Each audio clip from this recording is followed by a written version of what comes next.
Hey guys. Hey, oh, that's my line. Guys, welcome back to the Cycle Sunday podcast. We have a very cheeky Mr. Bowker on the other end of the line. How are you, mate? I'm really great. Or sore. Excellent. I'm sore as well.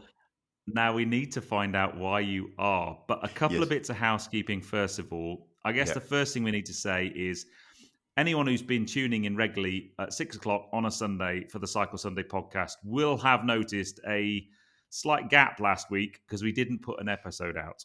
Sorry.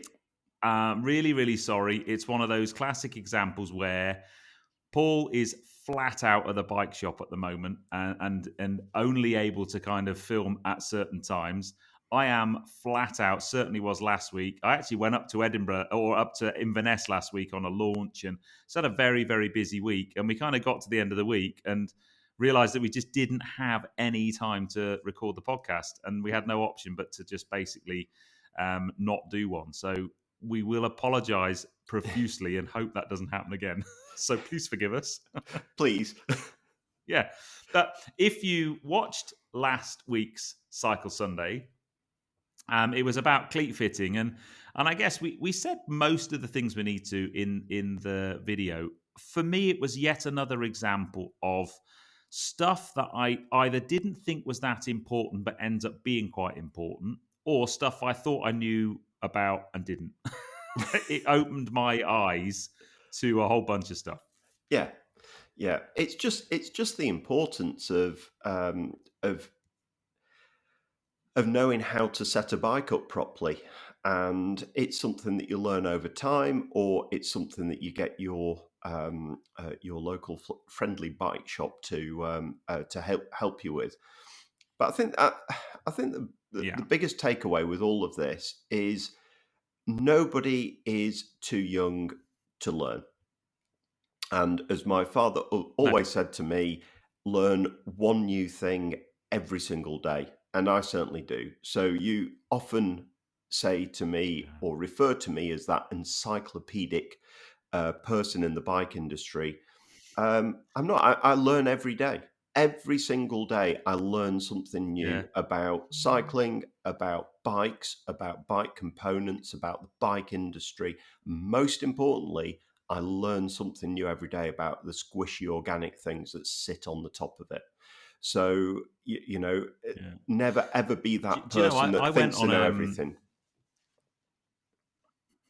I went on a training course many years ago as part of my day job as a trainer. I went on a training course about accelerated learning techniques. Right. And the guy who delivered the course was one of these really inspirational people. And he said two things in the course that have stuck with me ever since. The first one, we were talking about how young children absorb knowledge. Uh-huh. They're just sponges for knowledge. And he said the average 5-year-old will ask between 100 and 150 questions a day, Wow. right? By the time they're 7, that's normally down to less than 5 questions a day. Wow. And the reason for that is that they ask all of these questions and their parents get bored of them going, why? Why is this, daddy? Why is that, daddy? And they stop giving them the answers. Yeah. So they stop asking the question, Wow. which I thought was really quite sad. Yeah. But then his mantra was, just like you've just said, learn something new every day. And he had it instilled in him from his grandfather did it to his father, and his father did it to him. Yeah. And at the end of every day, he goes up to his kid's bedroom, reads them a bedtime story, and he just says, what did you learn today? Yeah. And if his son said, well, I don't think I've learned anything today, they go, right. And they jump onto, they get like an encyclopedia out or read a book or just learn just whatever it was. Yeah. So yeah, I love it. And the feedback that we've had in the comments in the videos and the podcast, actually, so many people have said either I've been cycling a long time and this has opened my eyes to something, be it fitting cleats or going tubeless or the geometry of a bike fit, whatever it might be. And for me, that's the bit I've loved most about this process is constantly learning new stuff. And new interesting stuff. And I think some of it you could argue, a centimetre here or a millimetre there on a bike fit, is that going to make a massive difference to many people? Maybe not. Mm-hmm. But a better way to change my tyre when I had a flat the other day and I got a bike tyre on without any worries at all, man, that's life-changing. Yes. Yes. So that's what we hope that we've when we started to talk about doing these, both the podcast and the Cycle Sunday series. That's one of the things that came out was this insatiable curiosity on my behalf to learn more Yeah. and to tap into your brain and to share it with people, and it's been fantastic. Yeah, and it's been really good fun along the way. It's been really good fun. And the other thing that my father always said to me as well, if you do learn, and this just typifies my dad and the workaholic nature of his being, which is if you learn 2 things in a day, it doesn't mean you've got tomorrow off. I love that. Yes. You still, That's genius. you still have to learn a new thing on that day. That's genius. Yeah. I could borrow that one. Yes. Now, the other thing, Yes. and that if people have tuned into Cycle Sunday this evening, we have finished season 1 of Cycle Sunday. We have. A la Top Gear. So we want to basically take a bit of a rest and evaluate what we've done. As we explained in the series, we still haven't built a Bianchi Ultra XR4. As soon as we get all the bits to enable us to do that, we will. It clearly wasn't in our plan. But what we also want to do is just change up the format a little bit of the Cycle Sunday episode that goes out on YouTube, on the Petroped YouTube channel, because we've got so many cool ideas. So we're gonna basically bring back season 2 of Cycle Sunday in a few weeks' time. We're not quite sure yet, because what we want to do is get some stuff filmed and work out the format. It's going to be much more of a kind of magazine type show, but we're desperate to get more engagement and involvement with the audience. So we'd really like people to be sending in questions or ideas. We're going to set a challenge, so you can challenge me or Paul to do a cycling related challenge. The basic criteria are it kind of needs to be less than, or something you could do in sort of between 3 to 5 minutes, something like that. And we've also got some really cool buying guides that we're going to drop in as well. So, so Cycle Sunday season 1. I can't say the finale was quite as grand as as Line of Duty or any of these Netflix series, but we're going to spend the next few weeks filming content. We're going to take you behind the scenes of the workshop at Criterium Cycles. We're going to go out on some cycling vlogs and maybe talk about some of the things happening. There's some really exciting cycling stuff happening at Goodwood. I'm going to try and bring you a bit about that as well. That'd be great. So we're going to come back season 2 with a bang. And the second we have enough bits to build my bike, I'm getting in my car and I'm coming to Criterium Cycles. Yeah. But that leads me on nicely to something that I know you are busting to talk about. Because a couple of weeks ago, we did a Cycle Sunday episode on e-bikes. Yeah. And I have to say, the response we've had to that has been incredible. Maybe I was a bit cheeky with the title because I talked about, why e-bikes aren't cheating. But there were quite a few people who watched that and thought, do you know what? Up until now, I thought they were cheating. Yeah. But now I've heard you explain it in the way you have, I don't feel that way anymore. Weren't the comments great? They were so positive. There was a couple, the ones that really flag up to me, there was a couple of people who'd had, either serious injuries from a cycling accident or some other kind of accident that would normally rule them out of riding a normal unassisted push bike. But with an e-bike, they were able to get out and enjoy their bike. Yeah. There were a couple of people who were in their, advancing years who were still getting out and doing 30, 40 miles on their e-bike. And then there were quite a few people who just backed up what we said. The one that I thought was really interesting was someone who said, when I first got my e-bike, I could do maybe 40 miles before the battery was starting to kind of, flag a bit. And now I can do 50 or 60 miles because I'm fitter Yeah, and I'm not using the battery as yeah. much. Which is exactly the point from the video and the previous podcast, which is majority of people ask about range, and as long as you've Yeah. bought the right bike with the right battery capacity to start with, it's the last time you'll ever ask that question, because it is that self-fulfilling prophecy. Yeah. Do you know what was really Mm. interesting? I'm trying to think. It may well have gone out on Petrolped by the time. No, it won't have done actually. Yes, it was. It was Friday's video. So last week I drove a Series 1 Land Rover. Beautiful, beautiful concourse Series 1 Land Rover. Yeah. The Series 1 Land Rover had 50 horsepower Right. and 80 foot-pounds of torque. Foot-pounds, not Newton So meters. foot-pounds. Wow. So that, which is a foot-pound, is less than a Newton meter. Oh, do you know you? It's there or thereabouts. It's not a million miles different. So the output power of this Series 1 Land Rover wasn't that different to the output power of a Bosch CX e-bike motor. Torque, not power.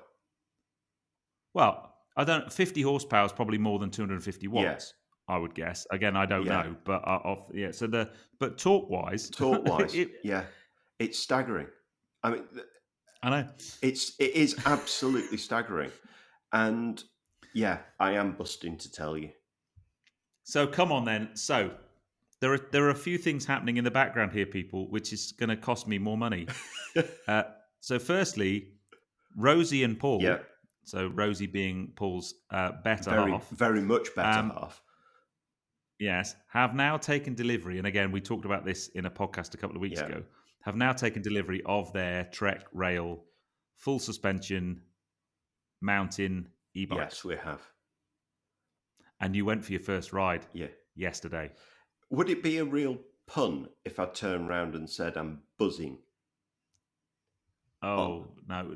Yes. Yes. Yes, it would. Yeah. So don't. Okay, right. So where did you go up to Glentress? No, we didn't go to Glentress because where Rosie and I live, our country residence, where our house is. Yeah, your estate. Where our little house is, is in Dumfries and Galloway. So our local trail centre is Maybe Forest, and that isn't a Maybe. Yeah, I was going to say it's not. It's not. Is it or isn't it? It's spelled Mabie, and it's absolutely beautiful because when you get to the top of what's called the ridge section, you're then overlooking the Solway Firth. You can, on a clear day, you can see all the way across to the Lake District, and then at other sides of the trail centre, you're looking over the Moffat Hills. You're looking into deep Dumfries and Galloway. It sounds awful, mate. It's beautiful, and it's. How do you manage? Well, it's about 20 minutes from where we live. It's just staggering. It's absolutely beautiful. We're so blessed with where we live. So we took the bikes there, and one of the reasons why we went there is not only we know the place like the back of our hands, but also it was where Rosie and I had our first date. Oh, yes, get you. Yes. So you met mountain biking on your first date. No, that's impressive. No, it was actually a walk. So we did. Okay. They've got really nice forest walks there as well. So we actually met there all those many years ago, 14 years ago now. So it was really nice to go back there with our new e-bikes. And I think we ought to set some context because it's probably a lot. I think a lot of people who listen to this podcast or watch us on YouTube think that I'm some form of ex-professional racer who has got, 30 years of racing experience. And That's what you tell me all the that's time. exactly what I tell you all the time. But the reality is, yes, I have been mountain biking for the best part of 30 years. Yes, I have been relatively competitive on endurance mountain bike races and events and those sorts of things. And yes, I absolutely love riding my bike. However, this last 18 months or so, You're a lardy fat knacker. yeah, in the in the last 18 months or so, it's been so busy in the store that neither Rosie or I have really done that much cycling. And ultimately, it takes its toll on your fitness. You lose your fitness really quickly. And also, as Pete has quite eloquently said, I've put quite a lot of weight. I'm 20 kilos heavier than when I did the Marmot back in July 2019. And just to put that into perspective, that is pretty much the weight of my cross-country mountain bike and my road bike put together that I'm now wearing around my middle. Right? That's the reality. Yeah. So those people who come and buy carbon bottle cages to reduce their weight, seriously, I've got 2 bikes worth to lose off my belly. Right? Oh, mate, don't. We've done this before. For me, the best thing you can do to improve your cycling performance is lose some Yeah, weight. and stop drinking. Or drink Yeah, red wine. stop drinking that stuff. But that said, we went to Maybe Forest with our new e-bikes, and we've not bought e-bikes because we're unfit and fat. We bought e-bikes because we want to live with e-bikes. We want to experience what the ownership of e-bikes actually is. What does it mean to the consumer? We want to understand and really unpack the pitfalls, where you go wrong, how you can break it, how you can get a completely uninterrupted joy about riding e-bikes, what modes to be in. One thing that I learned a great thing just on my first ride out, which is what modes to be going uphill and what modes to be going downhill.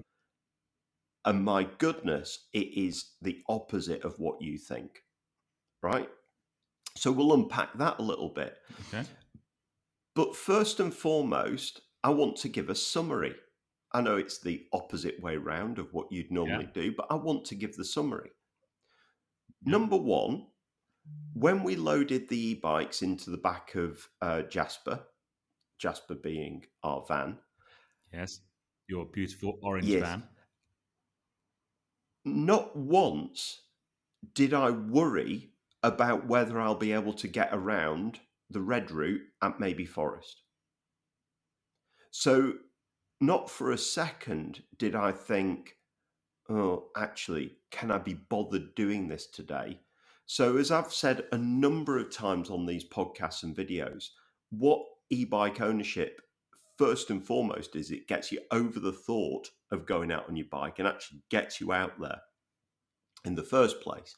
And the reality is just that. We loaded the bikes in the back of the van and we were excited to go riding our bikes. We weren't worrying at all about the Scorpion, which is the nemesis hill that's in the Maybe Forest Red Route.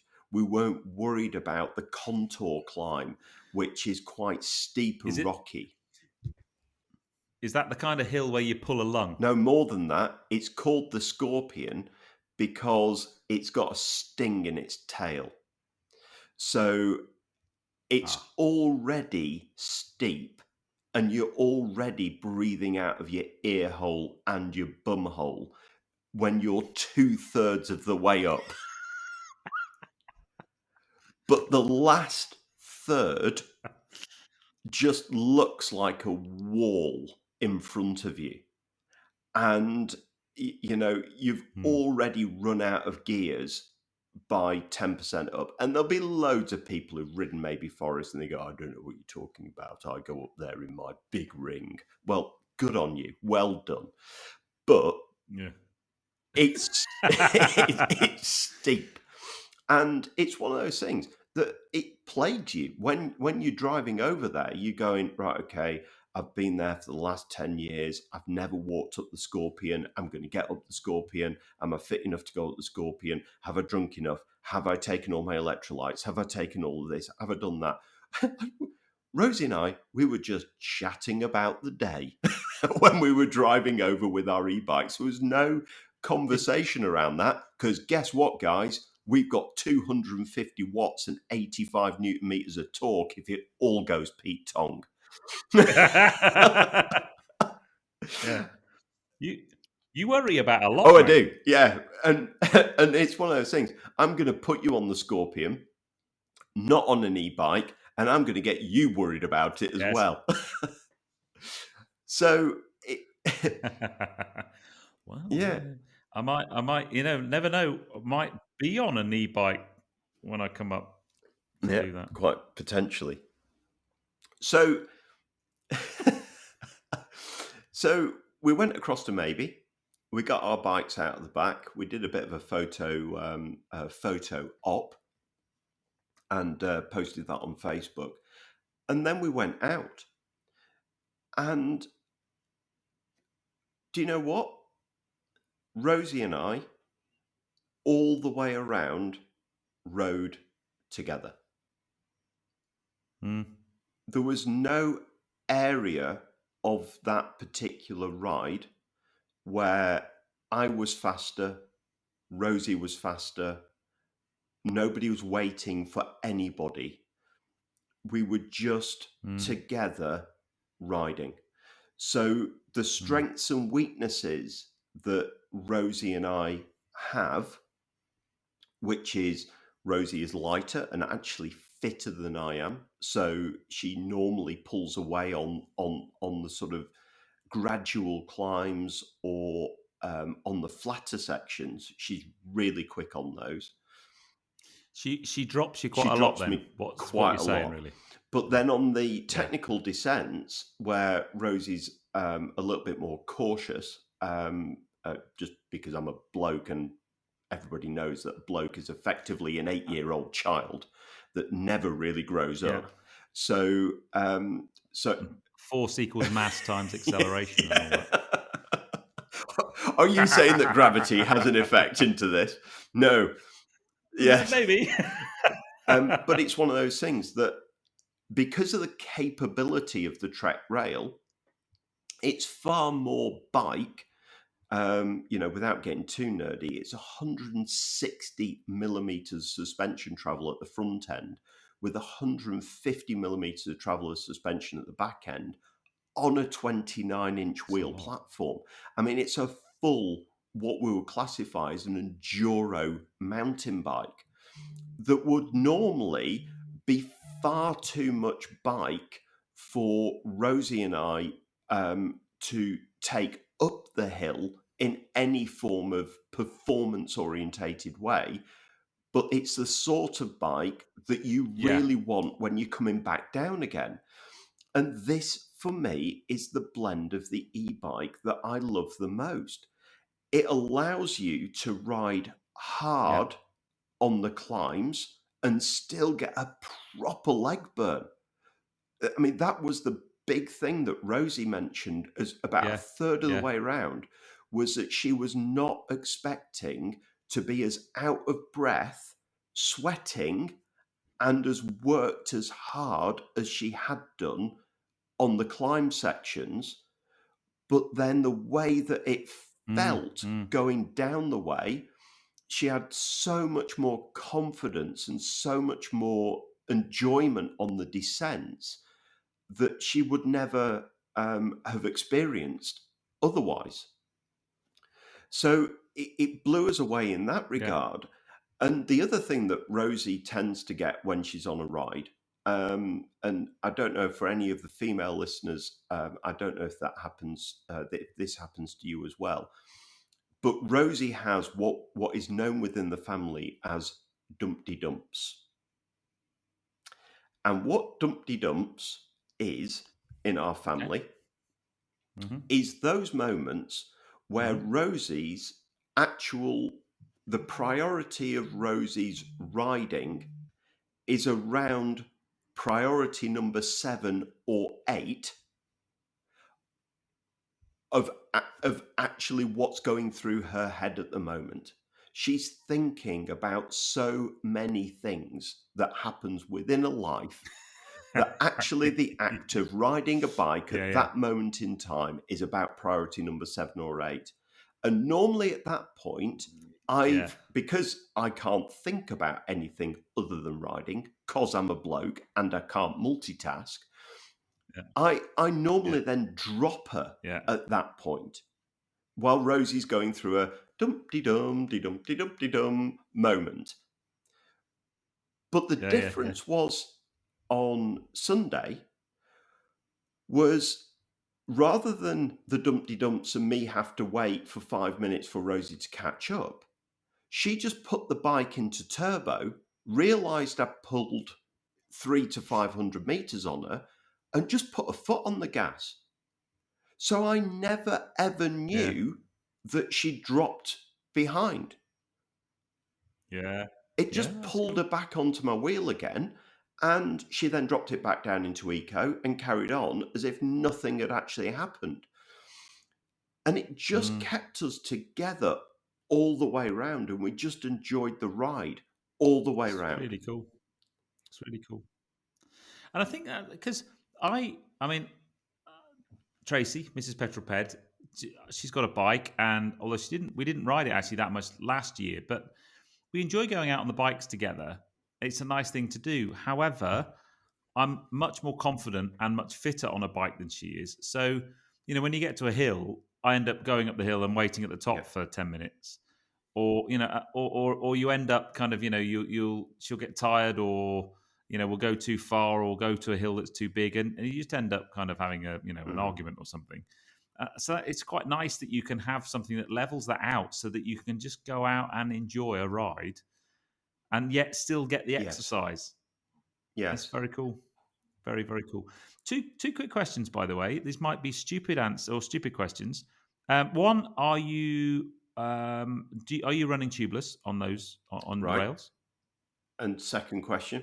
And two, were you clipped in, or do you use flat pedals? So I'm going to answer almost 3 questions there. Yeah. Ooh, okay. And this is the first answer to the first question, which is, this may be a stupid question, which I've put a question mark on the end to make the third question. Yeah. And this is a statement to not only you, Peter, but also to every single listener to this podcast and to our show, which is the only stupid question is the one that never got asked. I know. Yes. And I say that to my students when I'm teaching all the time. There's no such thing as a stupid question, just a stupid answer. Indeed. That's my job. So it's really, both your questions are fantastic, and I will answer in a second. But anybody who's worried about putting a question in the comments, worried about, is this a stupid question? Just write it. Just write it, just type it, because there is no such thing as a stupid question. Okay, so to answer question number 1, were we running tubeless? Well, the answer to that is no. And this is the first point to why I'm really buzzing about these particular bikes. And the reason why I went for these Trek Rail 9.5s is, as any of our avid listeners, so the higher the number, the higher the spec, correct. Right? So on the Trek range. So so they do alloy framed variants, which they do a Trek 5, a Rail 5, a Rail 7, and a Rail 9. So that is, the Rail 5 is the entry level in alloy, the Rail 7 is the mid-range, and the Rail 9 is the top of the range alloy. when you then put a 9-point Mm-hmm. something, then it denotes that it's a carbon frame Mm-hmm. bike. So a 9.5 is Mm-hmm. pretty much the same spec as a Rail 5, but with a carbon frame. A Rail 9.7 Yeah. is effectively a Trek Rail 7, but with a carbon frame. And a Trek 9.9 is Right. effectively a carbon frame top of the range bike. There are various the small Yeah. differences between the models, but if you have that as a basis, then you kind of got it really. So we have got the Yeah. entry level component spec to the Trek Carbon Rail range, which is called 9.5. Gotcha. And Gotcha. lesson number one, and this is a big apology on behalf of the cycle industry to Mm-hmm. all customers of the cycle industry. And that Mm-hmm. is that bike shop people are utter snobs, right? We Right. are used to riding really high end components on really high spec bikes because we buy everything at our trade prices rather than retail prices. Yeah. We actually ride bikes that we couldn't afford otherwise. Okay. Mm-hmm. So both Rosie and I decided to start doing project bikes. So and there's a bit of snobbery in that as well. So we decided to take the entry level bikes and do a project build to build the very best Trek Rail bikes in general. But what we learned, the Mm-hmm. first thing that we learned on our first ride, is just how flipping capable entry level components are today. Mm. Unbelievable.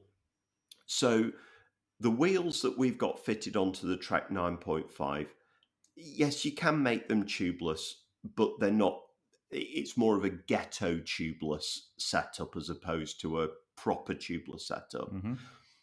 Uh, they're running inner tubes. They're running entry level tires from Bontrager. The gear system Mm-hmm. is entry level. The dropper post is entry level, and the suspension components are entry level. And Rosie and I went and rode Yeah. after 18 months of not riding a mountain bike at all. Right. So we had zero familiarity with the recent layout of the Maybe Forest. You do lose your speed perception. Mm-hmm. You do lose your courage and capabilities and ability to be able to cope with rocks and roots and drop offs and Mm. climbs and that sort of stuff. You have to get back into it. And what we couldn't Mm. believe on these, I mean, Mm. bearing in mind entry level, I mean, it's still £5,500 worth of bike. So let's not, you know, get too bogged down here. But Yeah. Yeah. yeah, It's not. It's not. It's not a no, 1,500 quid from So, Halfords. Yeah. but in terms of the components, the suspension, the fork, the shock, the wheels, the tires, the gear system is very, very entry level for what is out there in the world. Don't forget, on a rail, you can go over 10,000 quid. That's effectively got the same mainframe, engine, and battery as what we've got on our bikes. So realistically, when it comes to Yeah. components, it is very basic. But we took our first ride out there. Mm. The gear system was faultless. The suspension system, okay, it's not as plush as what we may have been used to previously. But my goodness, it soaked up everything. While the Yeah. bike was airborne, it landed squat and straight and nice and predictable. Um, so yeah, the bike out of the box, just phenomenal. However, we do have the first upgrade that is going to be coming, and I think this is going to be one of the things in season 2 is Project Ruby, which is the upgrades that we're going to be doing to our rails. So that was a really long-winded way of saying no, we weren't running tubeless, but we are going to be very shortly. So that was question number 1. Sorry, So will that mean new wheels? well, so Peter, you tell me, do I say that now or do we wait as right, there we No, go. you don't. There No, we go. no, So no, you don't. You don't. I think I know the answer, but don't say anything. so there we go. Teaser. that's our first season 2 Excellent. teaser. Excellent. Nice. Right. Yeah. Question number 2. Were we clipped in or were we not? So Yes. Rosie, when it comes to road bike and gravel, clips in. But when it comes to mountain bike, she rides flats. So she has got a brand new pair of Deity components, a lovely little US company who make absolutely beautiful stuff. And she's got a set of their Deity components, Black Cat flat pedals that go with the bike, absolutely gorgeous.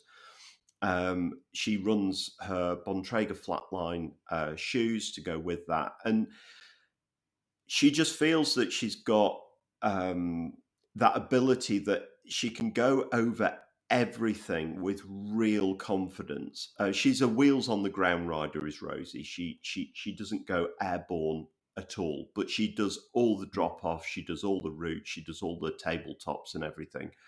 And she rides really well, but she's very much wheels on the ground. So she just feels that it gives her that option that she never puts her feet down, but if she needs to put her feet down, she can do. So that's why she rides flats. I've clipped in since 1994. And I'll be frank with you, I wouldn't know how to ride a bike not clipped in anymore. I genuinely, it'd be like going back to the start again. Yeah.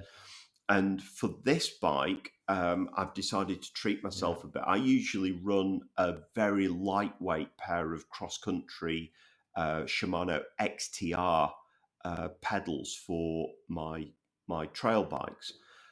This time, because I'm on an e-bike and I'm putting more weight through it, I'm going to be doing more stuff with this bike. I've decided to go for some of the gravity and downhill pedals, which is the Shimano Saint clip-in pedals. And my goodness, they're fantastic, absolutely brilliant. You can dab a foot out of the corner and then put your feet back on. And without you clipping in immediately, it still gives you more of a platform to push against. So these are fantastic. But I'll show you more of that when we go through Ruby project. Yeah. It's funny because when I'd had mountain bike. In fact, I was probably more of a mountain biker than a road biker, and I had an old one, but I had cages. Sure, not toe clips, toe cages. Yes, which is what we did back then, right?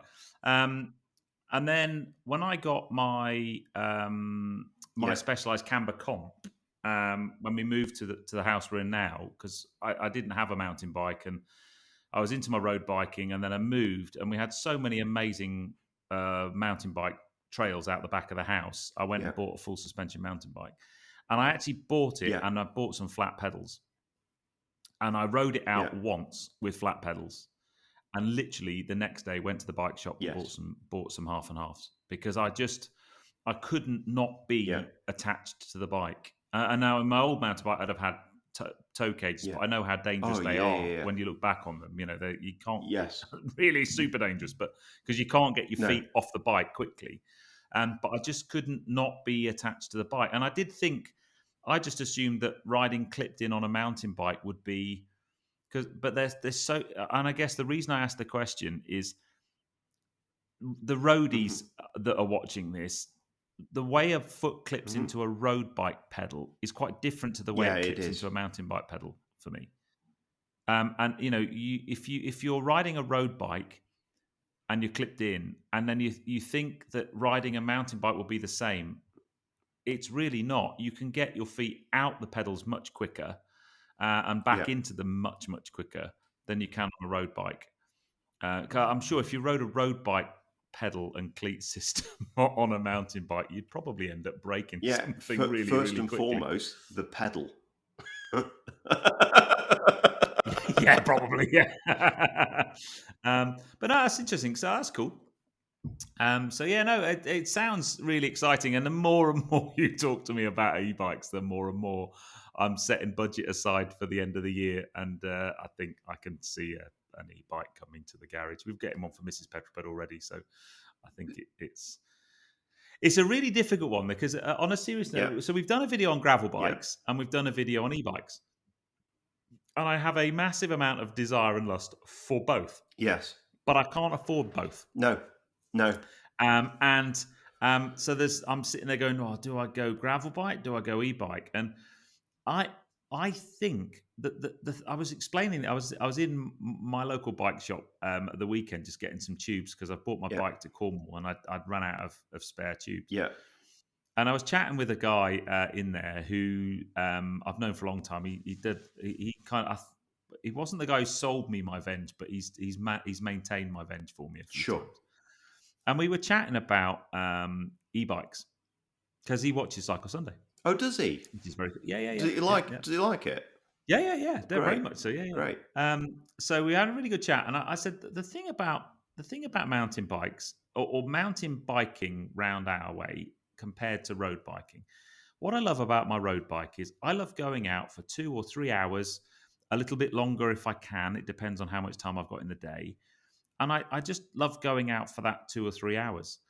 It's funny, I went out with a couple of cycling clubs once, and we went out for a 3 hour ride and spent an hour sat in a coffee shop eating cake and drinking Uh, coffee. And I'm like yeah. sat there going, no, I want to be riding my bike. Yeah. Yeah. So the challenge I've got with mountain biking is if I go out the back of my house on a mountain bike, after like, I don't know, an hour and a half to 2 hours, I am absolutely bushed. Hmm.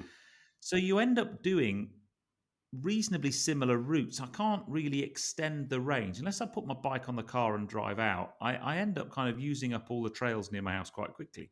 But I know if I had an mountain bike, I could do probably double the distance in the same amount of time and explore more and Yes. see more Yeah.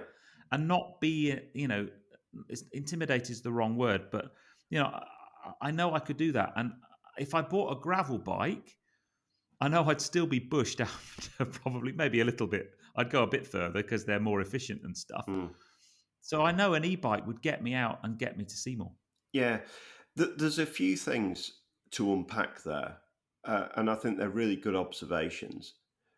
The number one thing for me is, and we say this to every single customer who's coming in the shop, what do you want this next bike to be for you and your life?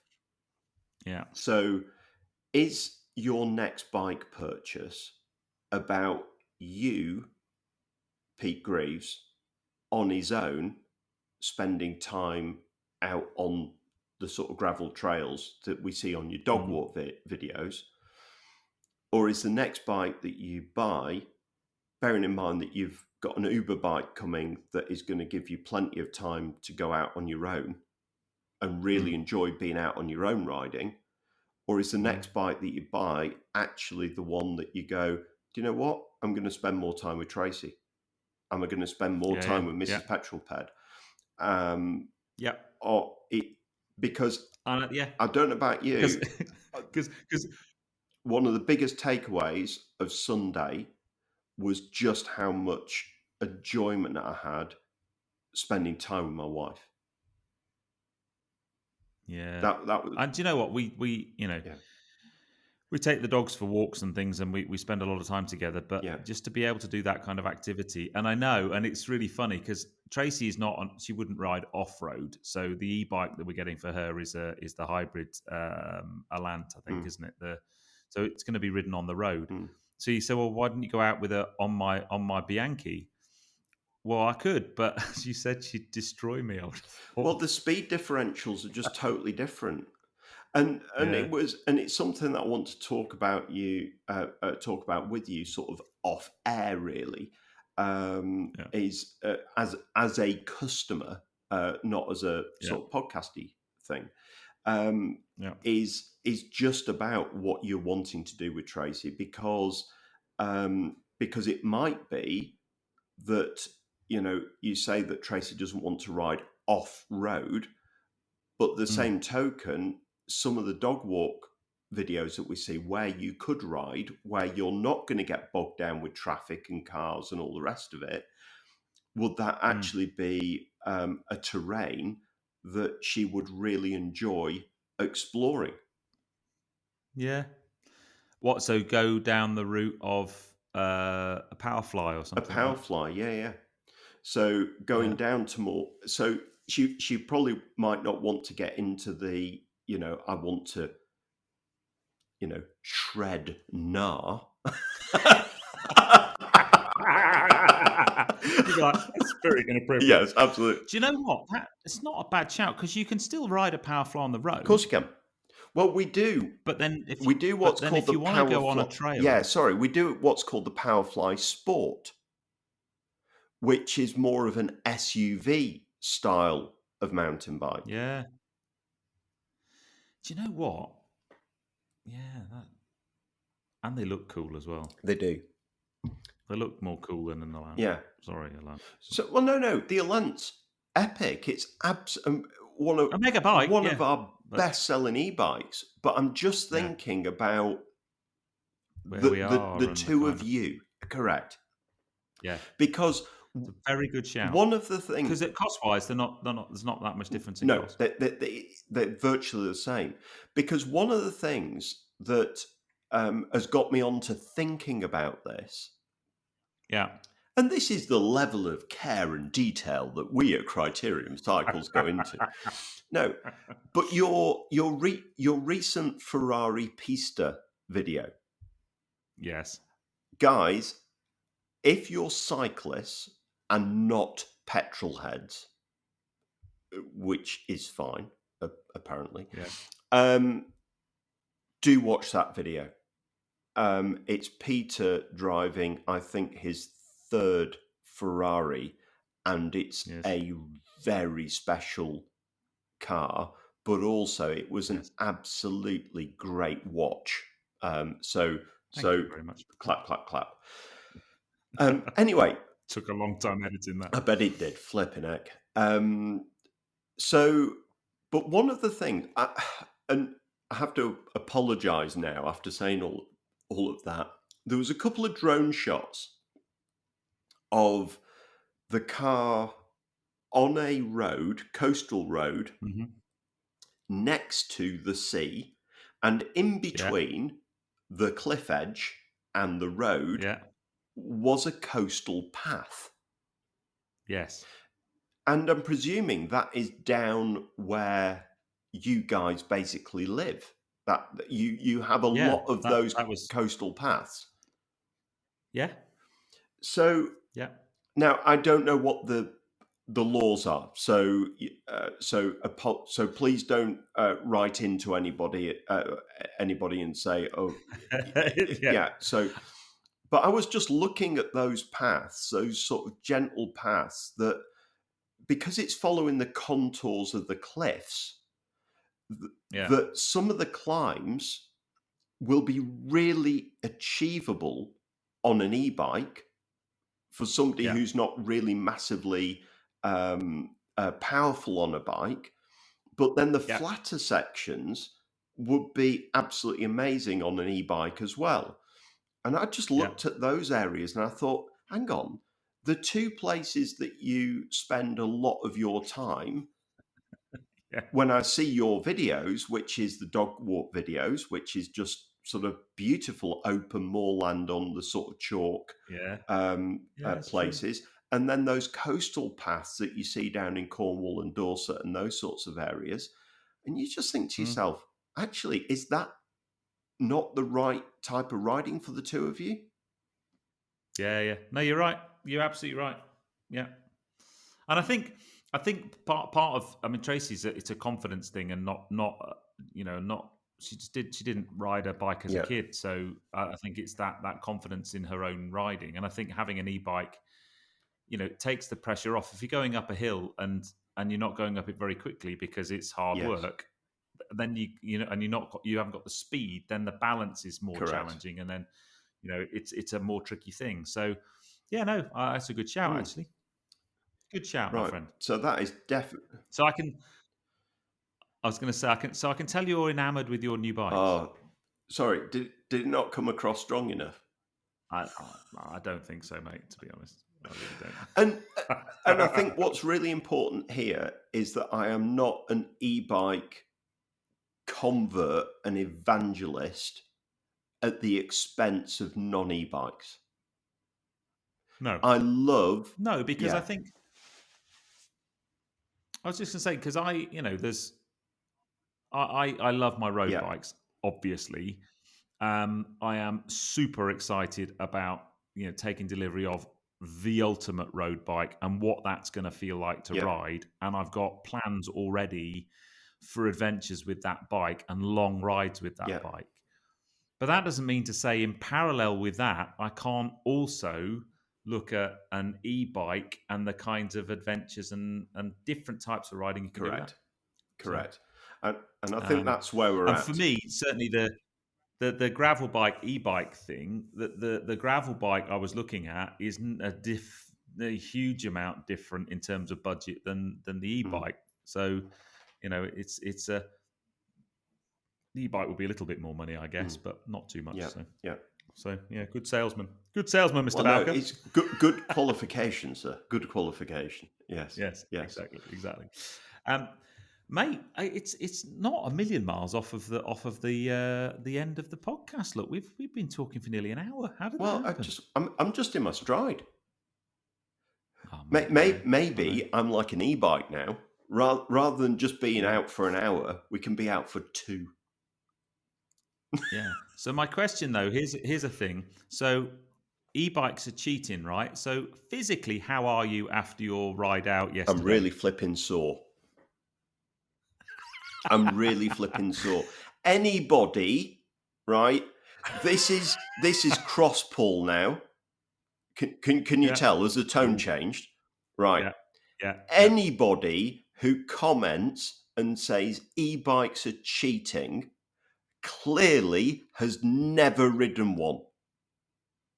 The end. Yeah. And I bet you got a really sore arse. Yeah. Mind you, there's a lot of padding down there, so you'd probably be all right with that, to be honest. I'm a bit tender. No, everything. Yeah. Because, if you ride an e-bike properly, so you want to really extend the range, the rule that I try and do is I ride everywhere in eco. So there's 4 modes on a Bosch system. Or 5 if you include off. But, I bought an e-bike, so I'm not going to do that. So there's 4 modes. You've got eco, which, and there'll be geeks out there who will go, oh no, it's an apportioned percentage of this, that, and the other. No, let's just keep it simple. Eco is about 40% of the available power and torque that is available, and it gets rid of the weight of the bike. It gets rid of any swirling headwinds, and it gets rid of the steepest of gradients. It's just a nice assistance. You then have Tour mode that gives you about 60%. EMTB mode, which is a dynamic mode that I'll come back to shortly. And then Turbo, which is Captain Kirk going down to Scotty and saying, give me all it's got. Okay? Yeah. So those are your different modes. And EMTB mode, for those people who go, hang on, seriously, there's too much to think about. I've got the gears on the bike, I've got my dropper post, I've got my front brake, my back brake, I've got the trail coming at me at 1 billion miles an hour. and now I've got to select which mode I'm in as well. Just put it in EMTB mode, because what that does is the electronics on the system is calculating the strain gauges and all the accelerometers and the speed and distance sensors 1,000 times a second. Okay, there is the processing power of these things. They're a lot cleverer than you and I will ever be. Let's put it that way. Yeah. So the EMTB mode basically powers between Tour and Turbo automatically. Okay, so it's just one less thing that you have to think about. But what you've got to remember is it's still a bike. So you still change gear in the same way that you would change gear on your bike. It's just your legs have got more power. That's where you've really got to get your head into. So don't just stick it in turbo, put it in top gear and just go everywhere, because you'll completely destroy your transmission and you'll wear you'll run out of battery really quickly, and you'll wear your engine quite quick because it's working at its full potential too much. So what I try to do is I keep it in eco mode on the climbs until I run out of gears. And then if it's still feeling tough in my legs, I'll then move it up the modes to give me more assistance. Does that make sense? Yeah. But what astonished me more than anything else is that a lot of people will think, well, I'll use turbo for climbing and I'll use eco for coming back down the hill again. That makes sense, right? No, it's the opposite way around. Yeah. So what I found was that I used eco and tour for the climbing and used my gears properly, because it actually felt a lot more natural through the pedals and going up and over rock features and roots and stuff. But on the way back down again, and you'll have experienced this, and anybody who doesn't have a huge amount of talent off-road must have experienced this, is that you're on a descent and you're on a non-e-bike and you muck up a feature. So whether it's a tabletop or a double that you mucked up, and you lose all of your momentum. And effectively that descent now is completely ruined because the momentum that you got from the start has now gone. Well, the beauty of an e-bike is, if you muck up one particular feature of a descent, in turbo, within 2 pedal strokes, you're back up to speed again. Yeah. So that section is no longer ruined because the extra power from the engine gets you back up to speed. It's phenomenal. Really great. And you didn't expect that bit, did you? No, it was just so good. Anyway, there we go. Cool. Yes. Well, we should draw this one to a close, but I guess the thing to finish on is we are now going to start working on season 2 of Cycle Sunday. So any ideas you've got, challenge Ped or challenge Paul, questions, any hacks that you want, maintenance hacks, anything, it might be how the best way to quickly clean your chain, or best way to whatever it might be. Drop an email to me. I'll put my details below, ped.greaves@gmail.com. And we'll see you next week for the podcast. So that we've got we're going to try and get a few guests on and stuff. Again, if you've got any ideas for podcast subjects, then let us know. But that's been a good one, mate. I'm so chuffed having seen pictures. By the way, seeing the pictures of the bikes is wicked. Head on over to Criterium Social, because I'm sure there's some pictures of them on there. And we'll see you next week. It's been a good one. Can't wait. Good one. So it comes to that normal time, mate, where I say, I've been Pete Greaves. I've been Paul Bowker. See you next week, guys. Ride safe. Ride safe, everyone.